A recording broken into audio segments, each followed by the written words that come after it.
in a value stream map, you have a whole bunch of sort of time thingies that you calculate or determine, and they play quite an important role. So let's dive into those.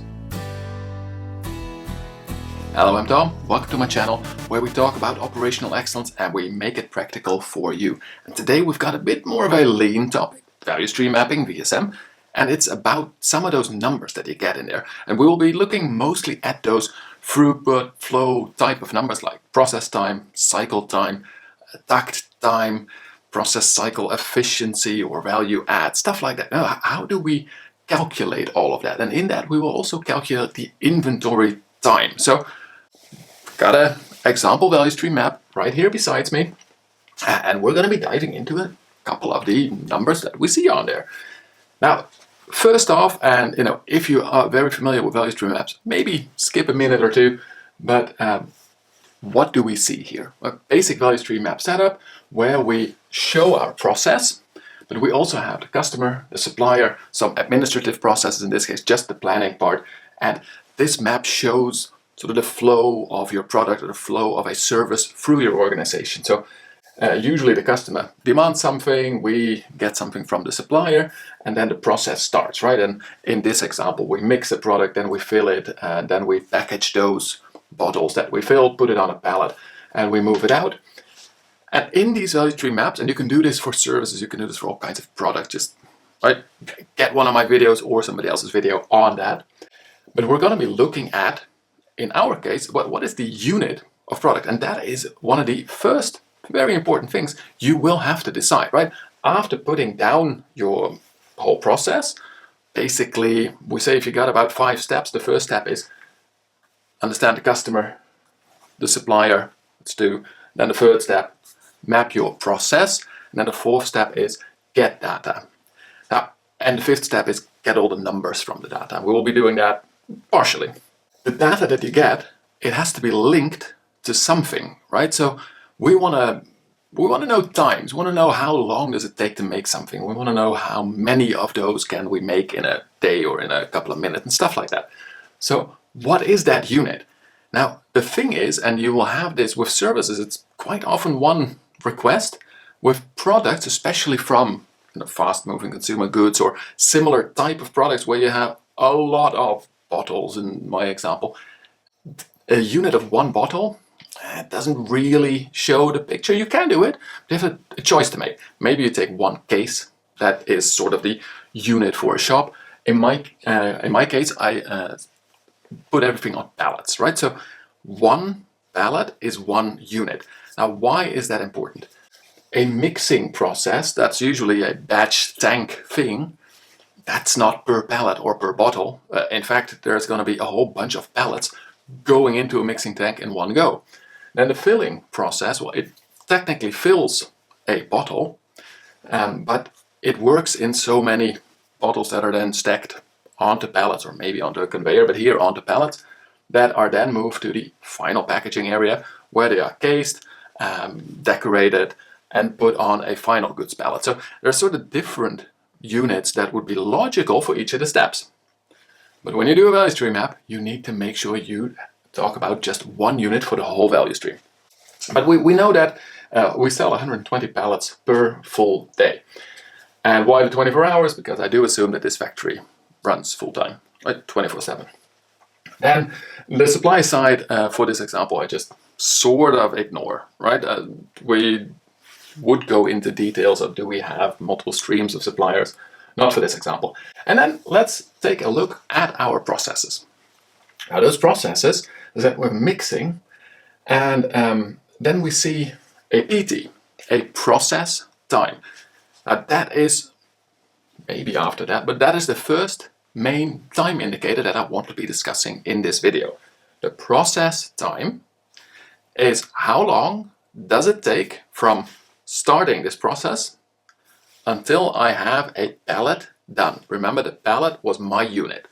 Sometimes this is the one product, sometimes this is a cubic meter or whatever, but one pallet done. The thing with this mixing is it does plenty of pallets worth of product in one go, but that mixing process takes 6 hours or 360 minutes. So if I just start right now, before I have product worth a pallet, I need to go through those full 360 minutes. I will not chop up the 360 minutes because we do so many pallets at the same time. No, that is just the time it takes for this process. Filling apparently takes 12 minutes to fill enough product to fill an entire pallet. So sort of empty-ish, well, not empty bottles, but non-labeled, non-decorated bottles on a whole pallet, 12 minutes. Here we do know that there's already bottles coming off the line the whole time, stacking onto that pallet during the 12 minutes. But again, our unit was one pallet, it takes 12 minutes to get a pallet done. Then in packaging, it takes them 75 minutes to put some nice labels on it, a case around it, decorate everything, put it on a pallet that is customer ready. 75 minutes. So if I would rush one pallet through this organization without any waiting, nowhere. I know it's ridiculously expensive, right? But this is the idea of process time. If I would start, I said, let's mix it. Oh, and over in filling and packaging, as soon as the mixing's done, you're at this order, right? Make sure you're ready. So it takes us 360 minutes. We don't wait. We'll get to the inventory. Then 12 minutes. And then 75 minutes. So that in total is 447 minutes. That would be the absolute fastest this process can do.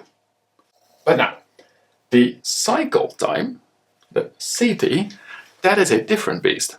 They are very much linked, but this is a different unit for a different purpose. Because with cycle time, we want to know, on average, how many minutes, in this case you can do it in hours or seconds, whatever you like, right, or days. But we picked minutes for this whole value stream map. I advise you to stick to one unit. So how many minutes on average does it take to do one pallet? Now, since the mixing takes 360 minutes, but they can do, what did I take in this example? I think 10 pallets worth, no, even more, 50 pallets worth of product in one go. But they also do need to clean. So there is this one operator, and we'll get to the operators in a bit. There is this one operator, there is one mixing line, and we're 80% effective, right? 80%, you can say sort of 80% OEE, sort of. But the main thing is 20% of the time, this machine is in planned cleanings. So if you multiply all that together and say, well, if it would be running 80% of the time and every 360 minutes I get, and I believe I used 50 pallets for this example, then on average, it takes 9 minutes. So if you would just take the whole average volume, every 9 minutes on average, a pallet worth of product would come out. Of course, it's good up and down and up and down. But that's what the cycle time means. Now, in filling, we basically say, well, this is a filling line. It doesn't do much strange things. I assumed it does not need to clean. Probably it does, but grant me that one. So the cycle time, it's basically the same as the process time. And you will see this quite often, especially if you have more administrative processes where these people become more important, but we'll get to that one there as well. Now, there is this sort of shorthand that comes mainly from the services industry that to get the cycle time, you divide the process time by the number of operators. Well, that can work if it is purely, say, human labor, manual type of labor. Like if you have one salary accountant or 5 salary accountants, the volume of salary requests and procedures that they do, it's 5 times, so you get 5 times more. With this filling line, we just need 3 operators to run the one line. So actually it's about how much can you do in parallel. So in this filling line, doesn't do anything in parallel. Whatever goes through, that's for that one pallet. This mixing tank does do things in parallel because the one batch is a whole bunch of pallets worth.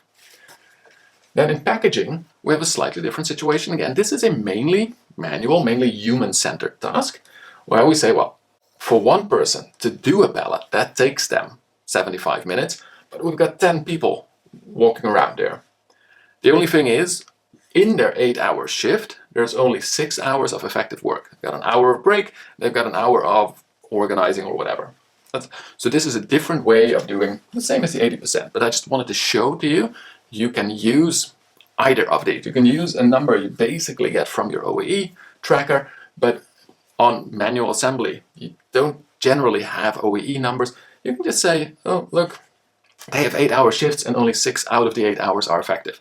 Or maybe it's 6.5, but it's what you have as data collected. So in this case, those 10 people actually do work in parallel, but they are only 75% effective. And that's why if we divide it by those two together, so actually we divide it by 7.5 because that's 75% of 10. So 75 divided by 7.5, cycle time 10 minutes. On average, this department, if there is enough stock for them to work with, would finish an entire pallet every 10 minutes. So that's what that cycle time means. It doesn't tell you so much about how quickly a product can move through your system. That really is that process time. It tells you more of an average capacity question. On average, how many minutes per unit of product? Then these also have inventories, stocks in between. We count just how much is there. Right? We go to the floor one day, and generally from the end of the process we go back, but we just go and count. We check in the finished goods warehouse, how many pallets do we have? 600 pallets of various products, right? We probably make a couple of different shampoo types. 600 pallets worth in the finished good warehouse. We've got 60 pallets sitting between filling and packaging. And we've got 6 full tanks, something in that order, keeping enough for 300 pallets worth of all kinds of premixes that go into our shampoos. So we just counted these. How many pallets worth of stuff? And here they were actual pallets. Here it is tanks converted into pallets. Now how will we use that?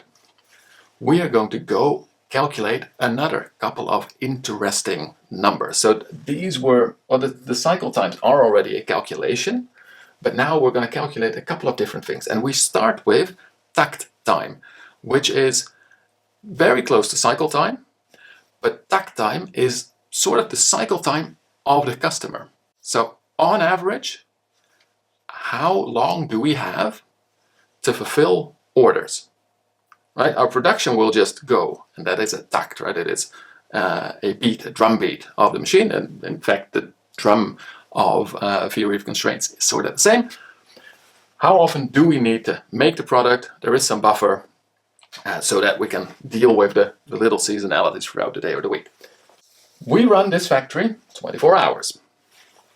Every 24 hours we need to produce 120 pallets.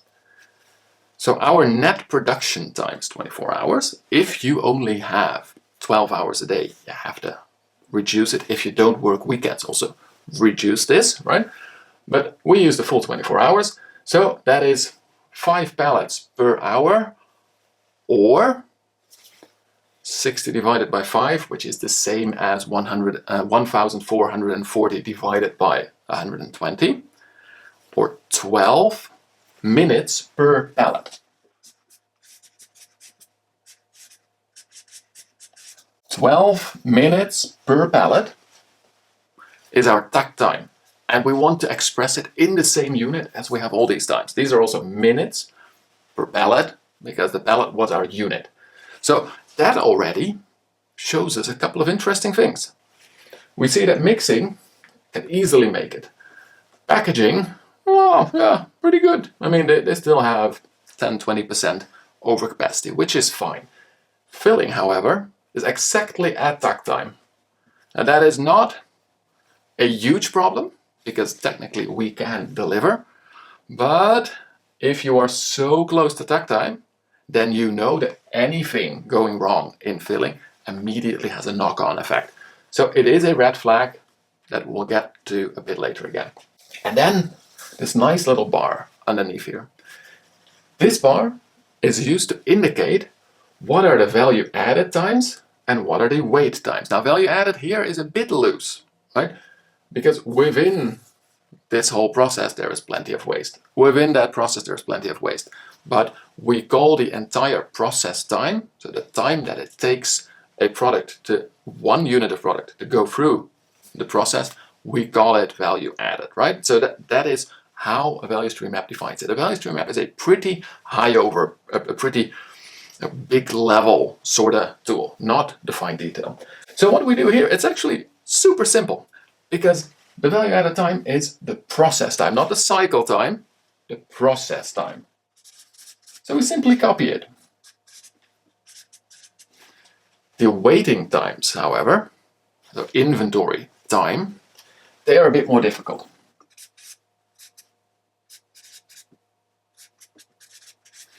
They are, and there's two ways to calculate this. The inventory times either the cycle time of the next process, or we just multiply it with our takt time for any process. Now, why would this work so well? Right? So you would say the idea, let's start with that. The idea is if I have one marked product, right? I have one customer order, and I'm gonna just put a red sticker on it, and it will go through the process. It arrives at mixing. Takes us 360 minutes. Then it's in the old, actually in the newest tank, the bottom of the pile. How long does it take filling to get to that product? If we don't expedite it, right? It just has to move through this whole inventory. We assume first in, first out. So for that, it depends on how quickly filling can pull products out of this inventory. Now for filling, that is every 12 minutes it pulls a pallet's worth of product out of there. The thing is here, between filling and packaging, it can pull a pallet out every 10 minutes. So this inventory goes a bit faster. But in practice, this is pretty difficult to calculate. And also in practice, we're gonna go to either the 120 pallets per day, so 12-minute takt time, or the slowest process we have, which in our case is also 12. So that sorta is more easy.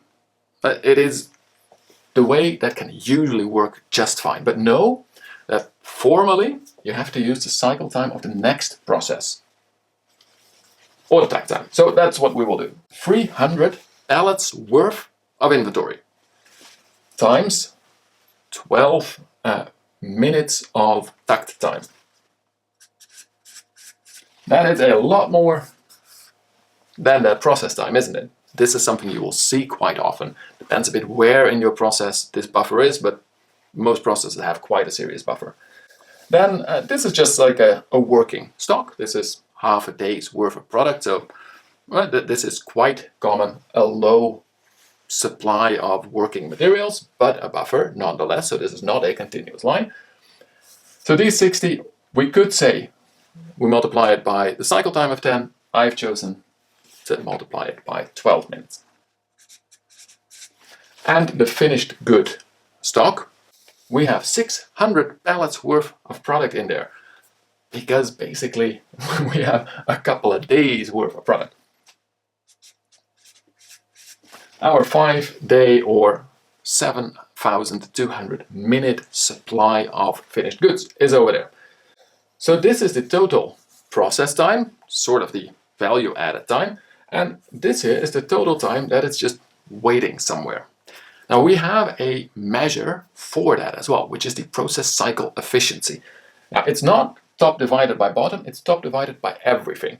Remember, if we have a new order and it just flows through the whole system, it would start here, it needs to be mixed, then it's waiting, then it'll be filled, then it's waiting, it'll be nicely packaged, and then it's waiting until first in, first out, it gets to the point where we can sell it to the customer.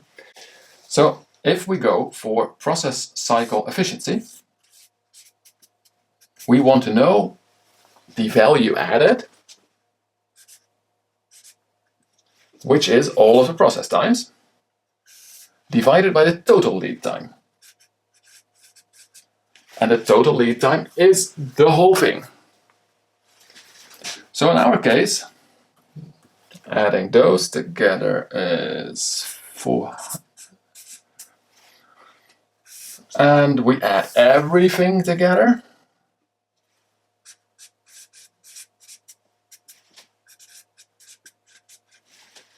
We have only the top divided by everything, almost 12,000, gets the 3.7% process cycle efficiency.